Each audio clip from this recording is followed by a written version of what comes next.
Welcome to the Gyrl podcast. I'm Kyra Mitchell-Lewis, and thank you all for joining.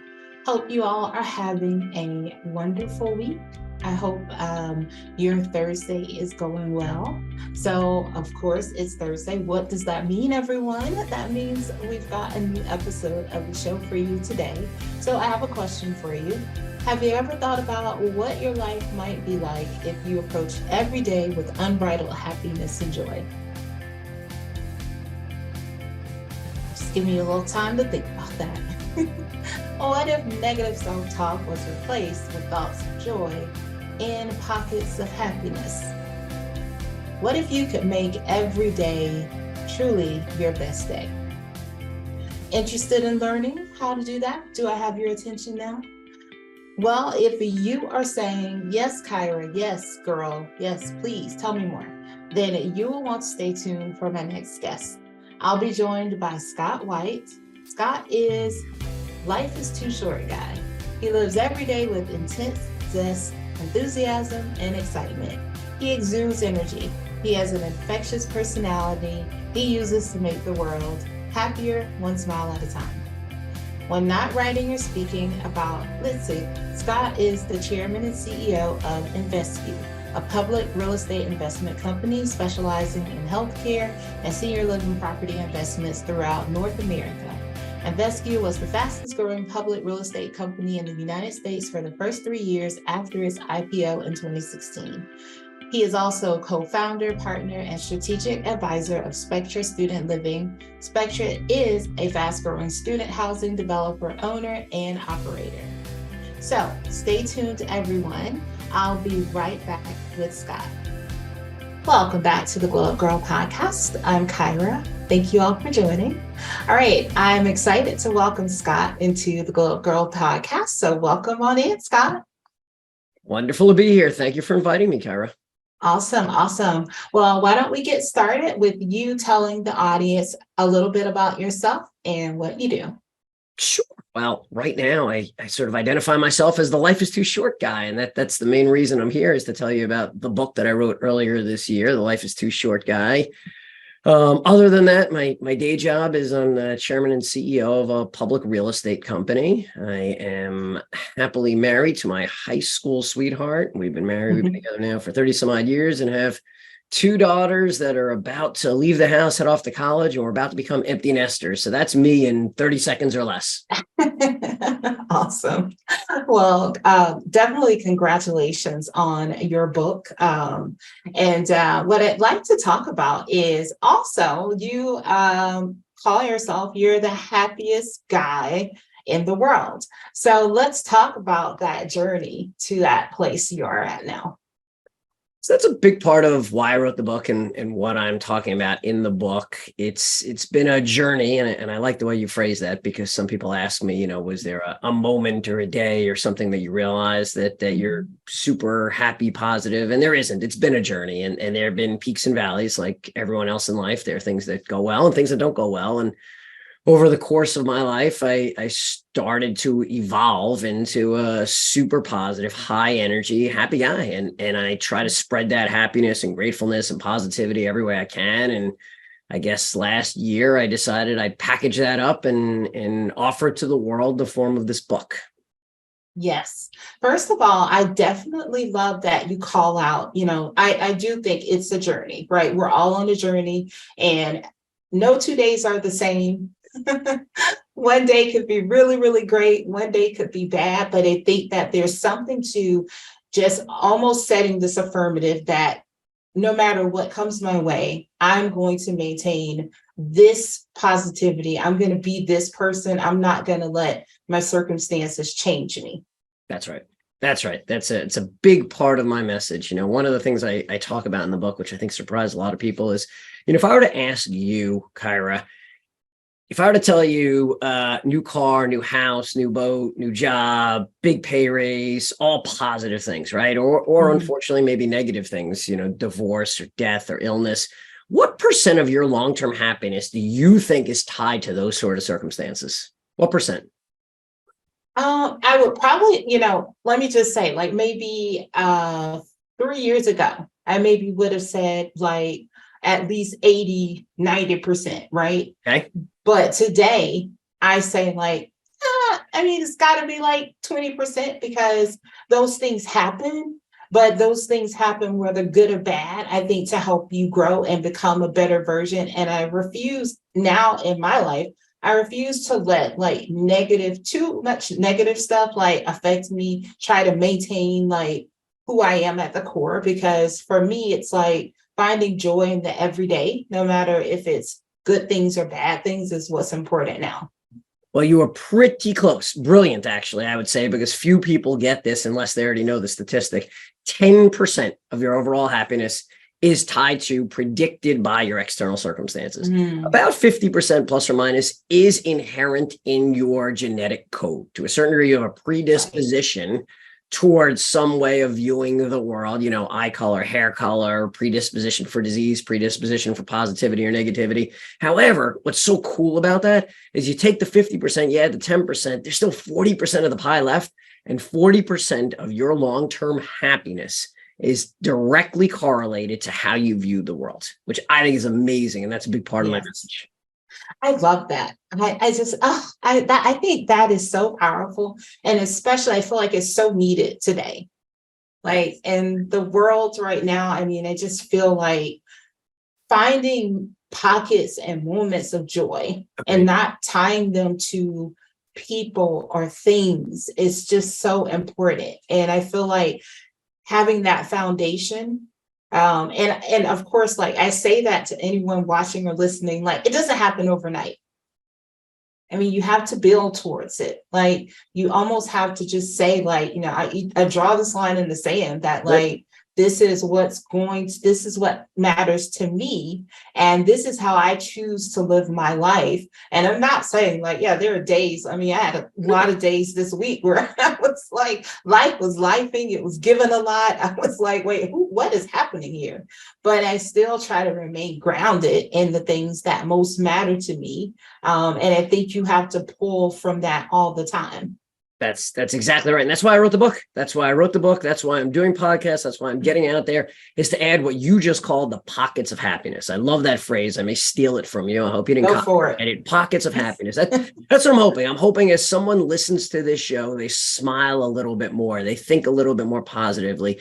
I have very concisely made my mission to make the world happier one smile at a time. And it sounds a little bit trite. You're like, whatever. But think about it. You just smiled as I said that. And if one person, just one, and I know you have lots of listeners, but just one person listening to this, as they listen, they're like, I could smile a little bit. Wow. Think about the ripple effect of that person smiling and someone else smiling and spreading that happiness, being thoughtful and proactive. And all of a sudden we find those, quote unquote, your words, pockets of happiness. Fantastic. That's exactly what I've set out to do.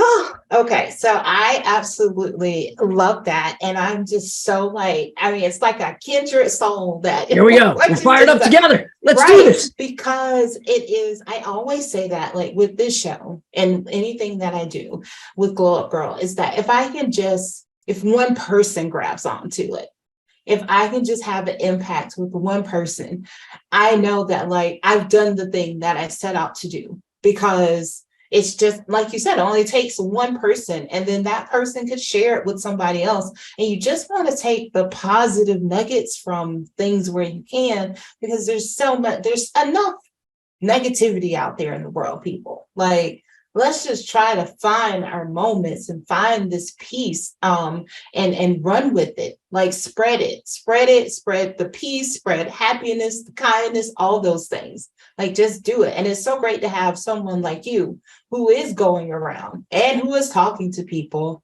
and telling them this philosophy, because it seems like a simple thing. It is.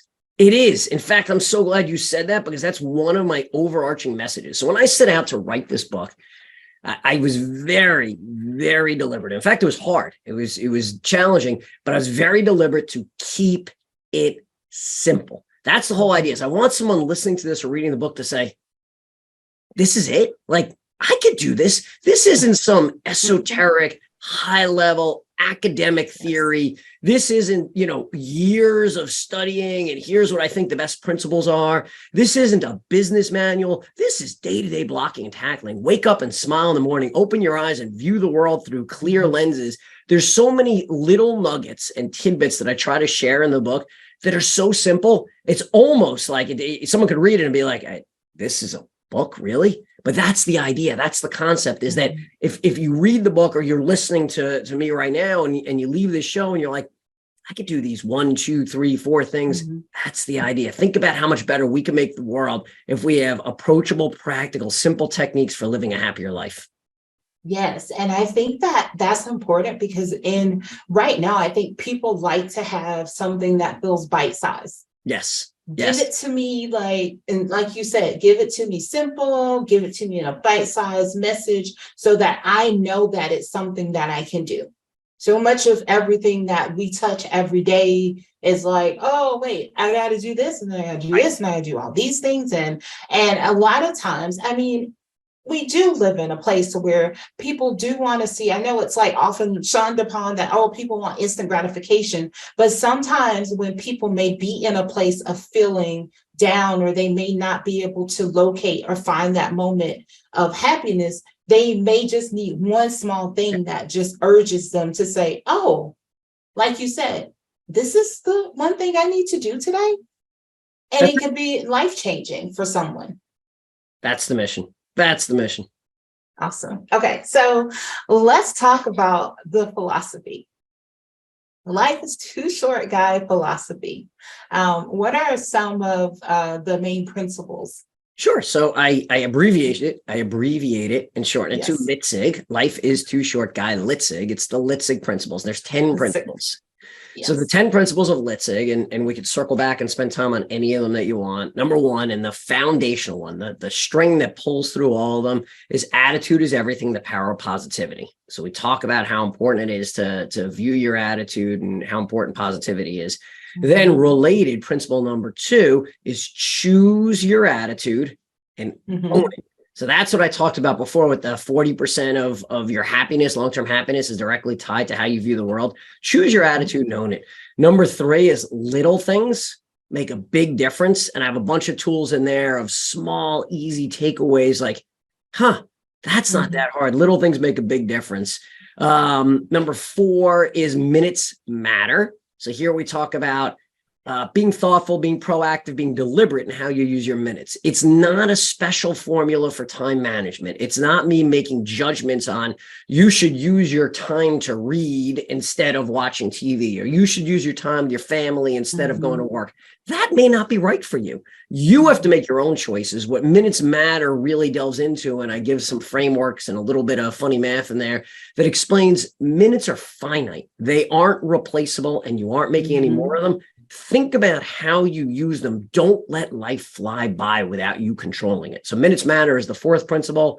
The 5th principle is funny things are everywhere. I love to use the famous Dr. Seuss quote, from here to there, from there to here. Funny things are everywhere. I think it's powerful. It's encapsulating. Laugh every day. Laugh at yourself, laugh at the world, laugh at the circumstances. Just laugh. Don't take things too seriously. So those are the first 5 principles. The other 5 principles, number 6 is learn. Find something new to learn every day. Get out of your comfort zone, push yourself, try new things, learn new things. We live in a society where information is so easy to obtain. Be proactive, be deliberate, find information, learn something new, a new hobby, a new interest, a new whatever it is that's important to you, but learn a little bit every day. Let's see. Number 6 is can't make it alone. Really powerful one as we think about the COVID and coming out of the COVID world and how important it was to have social relationships. I talk in that principle and in that chapter about the longest running study on what makes a good life that started in Harvard in the late 1930s. And it's just an amazing, compelling study. And the bottom line is relationships matter more than anything, period, full stop, exclamation point. Relationships matter more than anything. So embrace and engage in relationships. Let's see. 8 is passion. Find your passion, live your passion. It's, a lot of people talk about purpose. And I think passion and purpose could be similar. I think purpose is a little bit overused. For me, it's what's your passion today? What excites you? What energizes you? And by the way, your passions will change, and that's totally fine. Number 9 is take a chance and get it done today. Take a risk. We have in our vocabulary those scary words of risk and fear, and it prevents a lot of people from doing a lot of things. Stop. Take a chance and get it done today. Emphasis on today, because there's always a reason why you'll look at it tomorrow. You'll think about it tomorrow. As you're listening to this today, take that chance, whether it's a social relationship, whether it's work, whether, again, it's a hobby, whatever it is. Don't worry about failure. And I talk in there about a book that was written by a palliative care nurse in Australia called The 5 Regrets of the Dying, and what some of their biggest regrets are. And then finally, number 10, the last one to wrap it all up and drive it home, is live today. Don't wait for tomorrow. Live today. Don't wait for tomorrow, because tomorrow's not guaranteed. So make the most of it. And you see the principles, a lot of them are interrelated, and each one has some specific tools. Each one has stories, whether they're my own stories or, more interestingly, stories of other people that have had major aha moments, major events in their life, catastrophic events, illness, injury, death, whatever the case may be, and what they learned. And what I want to do is share with your listeners and my readers, today's your aha moment. You don't have to wait for that kick in the face. Like right now, you're listening to this, you're like, I could do this. So do it. I love those. As you there were you go. going 10 through principles them, of Litzig. you were going through them. I was like, wait, have I met him in another life? Were we friends already? Because so many of these things, they're just like, first of all, minutes matter. I absolutely love that, because life does come at you fast. Time is moving so fast. And it's like, you have to determine how you want to spend your time. Right. And what's important to you. And I like that, you said it's up to you how you do it. You figure it out. I mean, so many times people are prescriptive in, books or teachings, and they're like, well, you should make sure you're doing this today. Make sure and I just love that. It's like, you know what, if you decide that you are, I'm going to use like myself, like, okay, I've got a full-time job, but then I'm also running this business, Glow Up Gyrl. And it's like always a constant juggle for me to figure out like how to spend my time, like after I get off work. Like when I log out from work, do I spend time on Glow Up Gyrl today? Do I go hang out with my puppy and my husband? Like, what do I do? And it's like figuring out, like for a while, it worked where I was like working all the time every night after I got off my first job. And then after a while, I said, you know what, like, I need to chill. I need some time, like with, to hang out with the family and just go in there and sit down and just watch TV or do something, like example for this weekend, like I've already said, like after I do this morning, when the US Open starts today, I'm glued to the TV. So there you go. It's like, I love it. I'm watching golf for 4 straight days. Good for you. So it's like, figuring that out. And also too, I like, definitely about learning. Like I am someone who loves to learn. I think you should learn something different. Like you should just something new. It doesn't matter. And people, like, it doesn't have to be a big thing. Right. I agree with that. It can be something small. I absolutely agree with that. That's, again, one of the underlying principles of all of this is little changes can make such a big difference. You can remember the ultimate goal is to make every day the best day ever, right? And that is a stretch goal, right? I realize that it's really hard to make every day the best day ever. But if you set out with that goal and you have little things like you just said, you don't have to learn to build, how to build a skyscraper. You can learn maybe basic architecture or something, just as a simple example of get out of your comfort zone, learn something new, go down and explore paths. And by the way, a lot of them will go nowhere, and that's fine, but do it. Exactly. Well, that's where the taking risk comes into play too.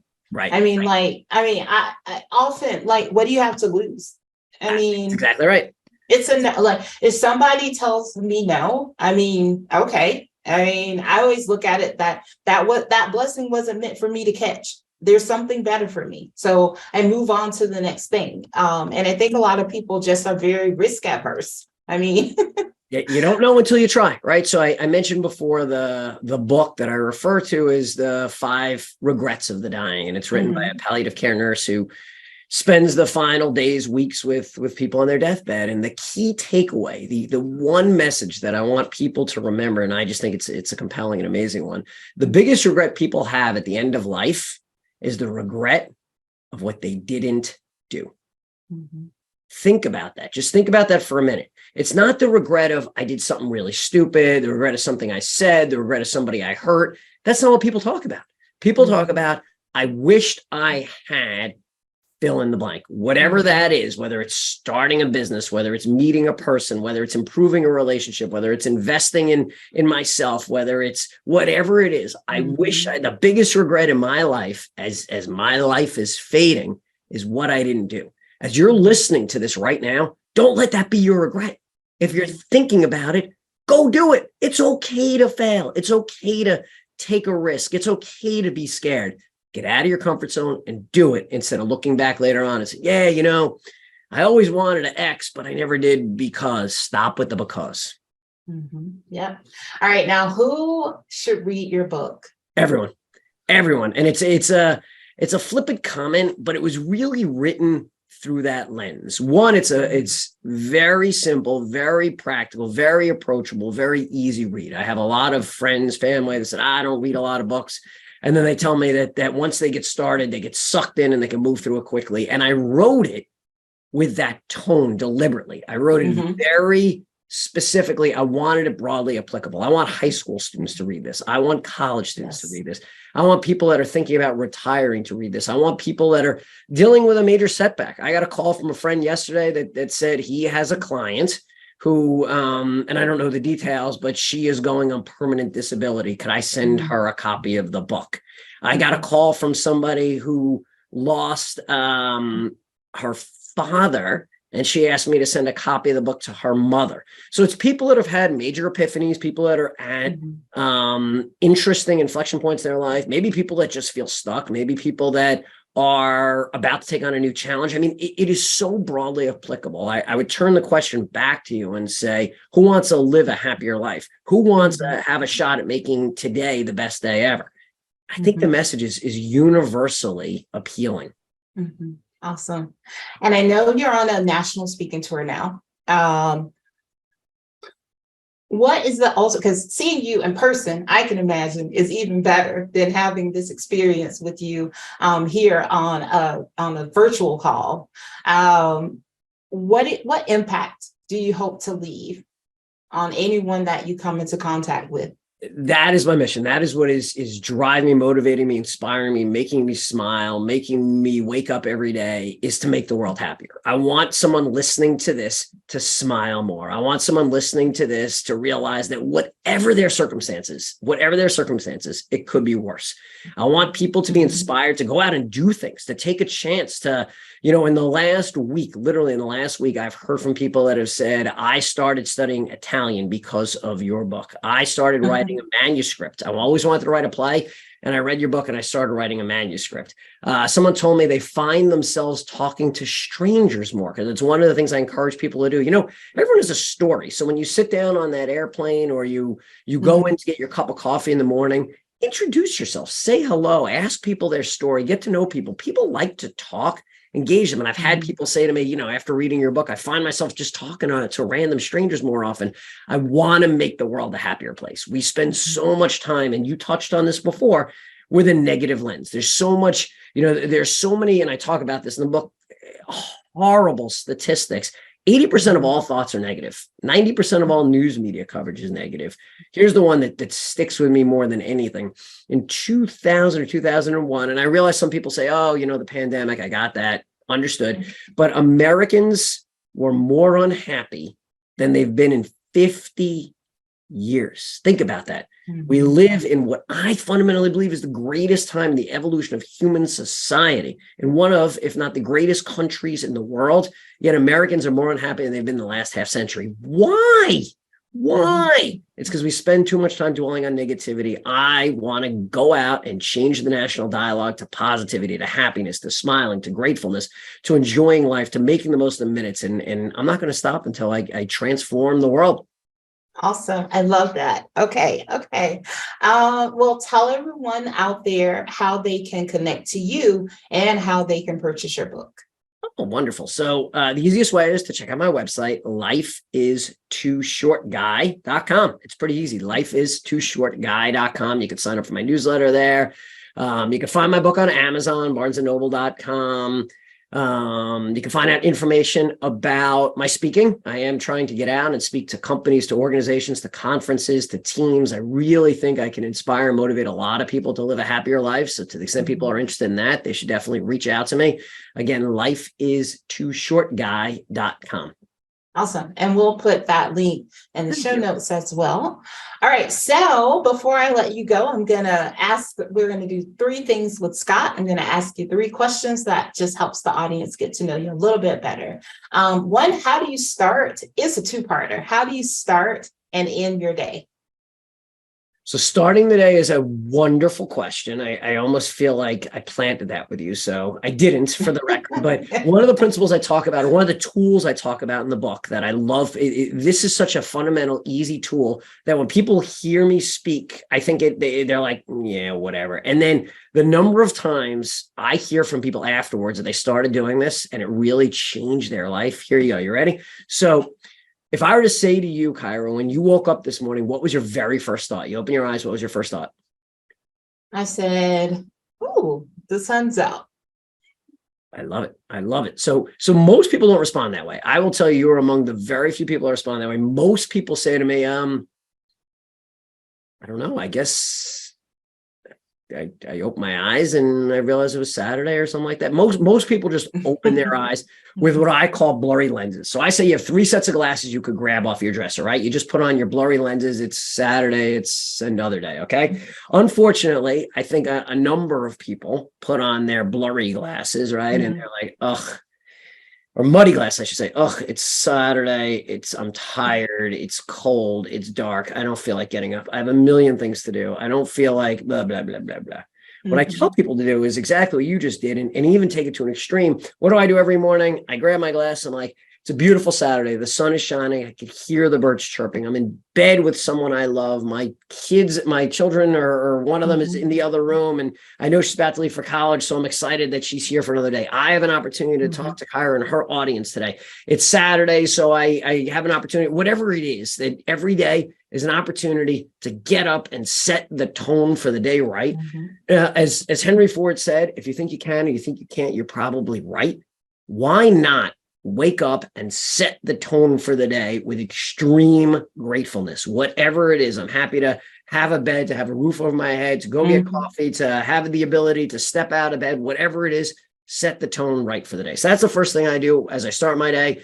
As I wrap my day up, I usually make a to-do list for the next day. I like to have goals and an ordered priority list. So usually one of the last things I do for the day is look at what I've accomplished for the day, which is one of the things I talk about in Minutes Matter, is create goals, cross them off, move them to the next day, and then create a roadmap. So start the day with my crystal clear, happy glasses, end the day with my goals for the next day. Yes. I was thinking when you said that, I was like, yep, that's what I like to do. And I like to set the tone for the next day. So I often go in at night. I'm like, tomorrow I will find X in the day. Like I try to already do that. That's so awesome. When I wake up, I'm like, I know what I want to do. Okay. So speaking of goals, what is one thing you've set for yourself, this year? Oh, it's all about the book. I mean, there's so much about the book. I want to sell 1 million copies. I want to inspire millions of people. I want to speak on stages around the country. I want to do a TEDx talk. I want to motivate and inspire people. There's so much I want to do around this book. I want to be on your podcast and other podcasts. I want to be on TV and radio and share this message. So that is my big intentional goal for this year. Awesome. And the last question is, how do you spend a day off? I don't have a day off. It's easy. It's easy because I think that presupposes there's work and pleasure, and I like to blend the two together. I think that, one of the blessings I have is that I love what I do. I'm grateful and happy. I'm involved in a couple of different business ventures. I love them all. So there isn't necessarily a big difference between Wednesday and Sunday for me. I mean, certainly there are some differences in terms of the way the world works, but it's not necessarily like, I need to take Tuesday off and go play golf, because, by the way, I did play golf this last Tuesday. Maybe I'll play golf next Thursday. It doesn't really matter. It's when you have freedom of time and freedom of purpose and freedom of location and all that sort of freedom, there isn't a day off. Every day is a day off or a day on. Like it. All right. So I first of all want to thank you so much for coming and joining me today. It has been it's a great way to start a Saturday. I will say. I really enjoyed it. Like you said, we're almost like kindred spirits. There's so many philosophies and theories that we share. I am truly grateful to have the opportunity to meet you and to speak with you and your guests and your audience. Thank you. And before I let you go, what are 3 things that you'd like for the audience to take away from our conversation today? Life is short. Go out and embrace it. Smile today and make the most of every minute. And finally, make today the best day ever. Go to sleep, wake up tomorrow, and do it again. Awesome. Awesome. Well, thank you so much, Scott. You can always come back here. Awesome. Always come back. This is a lot of fun. You got me motivated this Saturday morning. Awesome. Well, stay tuned, everyone. I'll be right back. Welcome back to the Glow Up Girl podcast. I'm Kyra. Thank you again to Scott for joining the show today. If you want to learn more about him, his book, or where to purchase it, or about any of his speaking engagements, please check out the link in the show notes. If you'd like to learn more about Glow Up Girl, you can visit us at glowupgirl.com. You can check out past podcast episodes, sign up to join the show as a guest yourself, grab our social links, and so much more. If you're watching us on YouTube, make sure you subscribe, comment, come back for more. And also, if you're listening on a podcast platform where you can rate us or leave us a review, I'd love for you to do that. Be sure that you're also checking out the career focus episodes as well. It is where I share some personal experiences from my career journey, also just some thoughts, tips, tricks on ways to help you if you're someone trying to figure out, how to elevate, how to find your passion and purpose in what you do every day. All right, so before I go, I'd like to definitely say thank you to all of you who take time out of your schedules to join me and listen in on the show. I really, really appreciate it. If you have a topic, a comment, or anything you'd like to share with me, feel free to find Glow Up Girl on Instagram at Glow Up Girl. You can send me a DM there, or you can send me an email at hello@glowupgirl.com. You can also find those in the show notes as well. All right. Thank you again so much for joining me today, and I will see you all next week. Until then, stay focused, fab, and glow up. Take care, everyone.